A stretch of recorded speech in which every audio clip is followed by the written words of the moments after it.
Hello, আসসালামু আলাইকুম। আমি লিজাস ব্লগ থেকে চলে আসলাম নতুন একটা ব্লগ নিয়ে। আশা করি আল্লাহর অশেষ রহমতে আপনারা সবাই অনেক বেশি ভালো আছেন। আর আমরা আপনাদের সাথে এখন যেই ব্লগটা শেয়ার করব সেটা হচ্ছে ঈদের পরে। কোরবানি ঈদ মানেই তো খুব ব্যস্ত। তো আমরা ঈদে তো আবার বৃষ্টিও হচ্ছিল। তো বাচ্চাদের নিয়ে একটু ছাদে যাচ্ছিলাম। আপনাদের পাপা আমাদেরকে নিয়ে যাচ্ছিল যে চলো একটু ছাদ থেকে ঘুরিয়ে আনি। তখন একটু রাত ছিল, সন্ধ্যার পরে আর কি। ঈদের একদিন পরে কি 2 দিন পরে ঈদ তো হয় মঙ্গল বুধ, মঙ্গলবার কি বুধবার রাতের দিকে আর কি আমরা একটু ছাদে যাই। আমার বাচ্চারা একটু এনজয় করে। আহনাবাবু দেখেন কতটা মানে খুশি, খোলা জায়গা পেয়ে সে খুব জোরে জোরে দৌড়াচ্ছিল, বাট আমি খুব ভয় পাচ্ছিলাম এবং বারবার বলছিলাম যে বাবা এত জোরে দৌড় দিও না, এদিকে যেও না ওদিকে যেও না। এই হলো অবস্থা। তো খুবই একটা ভালো সময় কেটেছে আমার বাচ্চাদের। ওরা বেশি এনজয় করে, আসলে ওদের নতুন নতুন তো সব কিছু ওদের কাছে অনেক মানে আনন্দের একটা বিষয়। সব কিছুতেই ওরা খুব আনন্দ খুঁজে পায়। আমার কাছে মনে হয় বাচ্চাদের এই আনন্দটা সত্যি মানে এই সময়টা খুবই খুবই অসাধারণ একটা মুহূর্ত। কারণ জীবনে ওরা এখন ভালো মন্দ কিছুই বোঝে না, জাস্ট শুধু আনন্দ বোঝে। বড়রা কী ভাবলো, কে কী ভাবলো, এগুলো ওদের মাথায় নেই। ওরা জাস্ট এনজয় করে, ওদের যেটা মনে আসে ওরা সেটাই বলে। আর আমরা বড়রা খুবই জটিল মাইন্ডের, আমরা অনেক সময় অনেক কিছু জটিল করে ফেলি আমাদের চিন্তা ভাবনা থেকে। বাট বাচ্চাদের মাইন্ড কিন্তু একদম ফ্রেশ থাকে। আর আমরা এখন বৃহস্পতিবার রেডি টেডি হয়ে বের হয়ে গিয়েছি একটু ঘুরবো, এবং আমরা কিন্তু চলে যাচ্ছি আমার আব্বুর বাসায় ফরিদপুরে। তো একদম একবারে রেডি হয়ে বের হয়েছি যে 100 ফিটের ওদিকে একটু ঘুরবো, কিছু পিকচার তুলবো, তারপর ফরিদপুরে আমরা চলে যাব। আর আহনাবাবু খুব ক্লান্ত ছিল, ও ঘুমিয়ে পড়েছে একদম মায়ের কোলে। আর ঈদের পরে কিন্তু ঈদের দিনও সেভাবে রেডি হই নাই, কারণ ঈদের একদম সকালবেলা উঠে আপনারা দেখেছেন যে রান্নাবাড়ি সব কিছু নিয়ে ব্যস্ত ছিলাম, তারপরেও তো বাসায়ই থাকা হয়েছে। তো এই জন্য রেডি হইনি। তো এই তো একবারে রেডি হয়েছি, একটু ঘুরবো, একটু 100 ফিটের ওদিকে যাব, তারপরে আমাদের ফরিদপুরের দিকে চলে যাব। তো এই যে আমরা সবাই আসলে আমার বাচ্চাদেরকে এই বাড়িতে আমি আমার বাচ্চাদেরকেও রেডি করিনি, কারণ মানে ব্যস্ততা বেশি ছিল। যাই হোক, বাচ্চাদেরকে সময় দেওয়ারও সময় পাইনি বাড়িতে। তো ওদেরকে যে পাঞ্জাবি পরিয়ে ছবি তুলবো সেটাও আসলে করা হয়নি।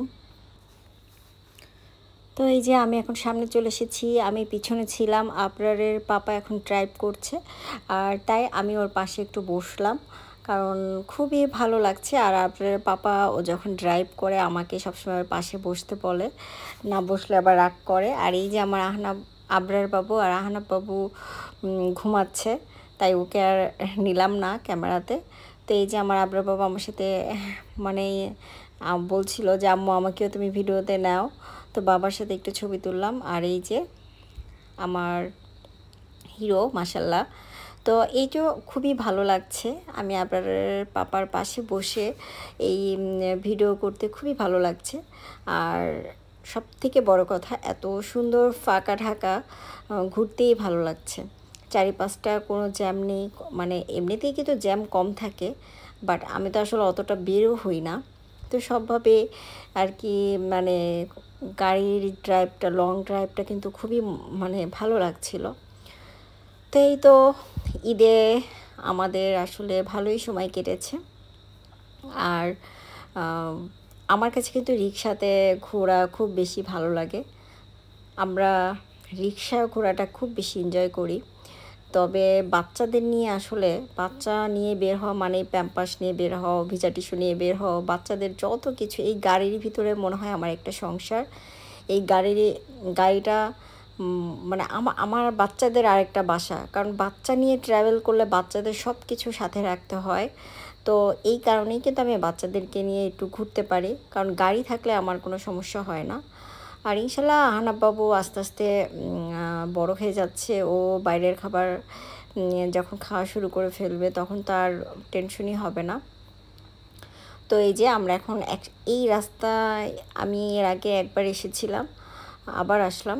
বেশিরভাগই তো রাত্রের দিকে আসা হয়, ওইভাবে আসলে কোন রাস্তায় যে ঢুকি বোঝাই যায় না। দিনের দিকে খুবই কম আসা হয়, দিনের আলোতে। তো এই যে আবরারের পাপা আমাকে বলছে চলো নিয়ে যাই অনেক সুন্দর একটা জায়গায়। কোথায় যাচ্ছি আমি জানি না। আমি বলছি যে হারিয়ে যেও না আবার। তো বলছে যে না হারিয়ে যাব না, কারণ ও আবার আসে, কারণ ওর ফ্রেন্ডদের সাথে মাঝে মাঝে এদিকে আসে, এদিকে এসে ঘুরে। বাট আমি আমাকে নিয়ে যখন আসে তখন তো আমরা একটা নির্দিষ্ট জায়গায় যাই, ওইভাবে তো আসলে আর রাতে তো এদিকে আসা একদম আমার তো ভয় লাগে। বন্ধুরা মিলে আসলে সেটা অন্য কথা। তো যাই হোক, আমার কাছে এই পরিবেশটা এত সুন্দর লাগছে, চারিপাশে গাছগাছালি, তারপরে সুন্দর একটা বাতাস, সব কিছু মিলিয়ে আমার খুবই ভালো লাগছিল। তবে মনটাও একটু করছিল যে কখন বাসায় যাব। এই তো এই রাস্তার মাঝখানে একটু দাঁড়ালাম, এখানে কিছু ছবি তুললাম। আর আমার উনি এখনও কিন্তু ফোন নিয়ে ব্যস্ত। আর আহনাব বাবুকে ওবায়দুলের কোলে দিয়ে রেখেছি, কারণ ও ঘুমাচ্ছে।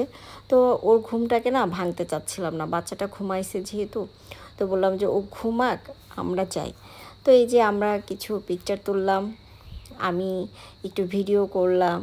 এটাই আসলে নিজের মনকে যে ছবি তোলা, একটু সাজুগুজু করে ভিডিও করা, এটাই আসলে মানুষের মানে কি বলে মানে ভালো লাগা আসলে। আমাকে এই যে এখনকার এই ভিডিওটা কিন্তু আমার ছেলে করে দিয়েছে, তাই আমি আপনাদের সাথে শেয়ার করলাম। ক্যামেরাম্যান কিন্তু আমার আবরার বাবু। তো দেখেন আমার ছেলে মাশাল্লাহ অনেক সুন্দর ভিডিও করে, কিন্তু ও মাঝে মাঝে ওর গাড়ির ভিডিও করে আমার ইউটিউবে ছেড়ে দেয়। কারণ আমার মানে জিমেল অ্যাকাউন্ট দিয়ে ও যে ফোনটা ইউজ করে সেই ফোনটা আসলে খোলা। তো অনেক সময় ও বুঝতে পারে না, ও ভিডিও করে কি করে না করে আমার ইউটিউব চ্যানেলে চলে যায়। সো আমি পরে আবার একটু টাইটেল দিয়ে দিই। তো আমার বাচ্চাকে চিন্তা করেছি ওর নাম দিয়ে একটা জিমেল অ্যাড্রেস, জিমেল আইডি খুলে দিয়ে ইউটিউব চ্যানেল খুলে দিব, যেন আমার বাচ্চাটা যা ভিডিও করে ওর চ্যানেলে চলে যাবে। মানে আমি বলি বাবা তুমি আর ভিডিও করো না, সব আমার চ্যানেলে চলে আসছে। তো যাই হোক, তবে আমার বাচ্চাটা এত অদ্ভুত অদ্ভুত ভিডিও করে, আমি দেখে আশ্চর্য হয়ে যাই যে ও এত সুন্দর ভিডিও কিভাবে করে, ও যেন কীভাবে করে। যারা আমার ইউটিউব চ্যানেলে আছেন তারা দেখবেন সম্পূর্ণ ভিডিও কিন্তু আমার ছেলে করে, এবং ওই ছেড়ে দেয়, আমি কিন্তু ছাড়ি না। আমি জাস্ট পরে গিয়ে হেডলাইনটা চেঞ্জ করে দিয়েছি আমি দেখে। তো যাই হোক, তো এই তো আমরা এখন ছবি তুলে এখন আমরা ফরিদপুরের উদ্দেশ্যে রওনা দিয়েছি। আমরা কিন্তু এখন পদ্মা সেতুতে, আর আমরা কিন্তু সিট চেঞ্জ করে ফেলেছি। এখন আপনার পাপা ড্রাইভ করছে না, আমি পিছনে চলে এসেছি, এখন ওবায়দুলকে দিয়ে দিয়েছি। আর আমি আবরারের পাপা ভালোই গাড়ি চালায়, তারপরও আমি বলি কি রিস্ক নেওয়ার দরকার নেই, তুমি রেস্ট নাও। তো এই যে আমাদের পদ্মা সেতু আমাদের বাংলাদেশের টাকায় হয়েছে। আমাদের প্রধানমন্ত্রী শেখ হাসিনাকে আসলে অনেক অনেক অনেক অনেক অনেক অনেক সম্মান, অনেক অনেক ভালোবাসা। তাকে যতই মানে তাকে তো থ্যাঙ্কস বলে আসলে ছোট করে ফেলবো একদম। তো যাই হোক, আসলে বাংলাদেশের প্রতিটা জায়গায় তার যে এত সুন্দর মানে মানে হ্যাঁ, যেখানেই তাকাবো সেখানেই আসলে উন্নয়ন। তো আমরা কিন্তু ফরিদপুরে চলে গিয়েছি, এবং তারপরের দিন আর কি দুপুরের দিকে আমরা আমার বোনের শ্বশুরবাড়ি যাচ্ছি। আমাদের দাওয়াত ছিল, আমার ভাইয়া আসছে অনেক বছর পরে। তো ভাইয়াকে নিয়ে আমরা আর কি আমার বোনের শ্বশুরবাড়িতে দাওয়াত ছিল, তো ভাইয়া যাচ্ছে একটা রিক্সায়, আমি আর আপনার বাবা আরেকটা রিক্সায়, ভাইয়া ভাবি ছিল। আর আমার আব্বু আম্মু কিন্তু গাড়িতে চলে গিয়েছে আমার দুই ছেলেকে নিয়ে। আর আমাদেরই ভাইয়া ভাবিরও ইচ্ছা ছিল যে রিক্সায় উঠবে, এবং আমারও খুব ইচ্ছা হচ্ছিল যে চলো দুজন সিঙ্গেল হয়ে যাই, বাচ্চা কাচ্চা নানা নানির কাছে দিয়ে আমরা সিঙ্গেল হয়ে রিক্সায় এত এনজয় করছিলাম, মনে হচ্ছিল যে আসলে প্রেম করছি। যখন একটু মানুষ এদিক ওদিক তাকাচ্ছিল তখন মনে হচ্ছিল যে হ্যাঁ আমরা তো প্রেম করছি। যাই হোক, তো খুবই মজা লাগছিল আসলে। এইভাবে রিক্সায় কিন্তু প্রেম করা আমার হয়নি। আমি স্কুল লাইফেও আমার এরকম প্রেম করা হয়নি, আর কলেজ লাইফেও এরকম প্রেম করা হয়নি। মানে কারোর সাথে রিক্সায় ঘুরেছি বা মানে এইখানে ওখানে গিয়েছি, এরকম কিছু কিন্তু আমার লাইফে হয়নি। মানে ওইভাবে মানে কারোর সাথেই আমার ওইভাবে ঘোরা হয়নি। তো প্রেমটা যা হয়েছে বিয়ের পরে, এই যে বিয়ের আগে একবার দুবার আপনার পাপার সাথে দেখা হয়েছে, বাট ওইভাবে আসলে ঘুরতে যাইনি। তো যতটা প্রেম হয়েছে বিয়ের পরেই ঘোরাঘুরি হয়েছে, যা কিছু হয়েছে।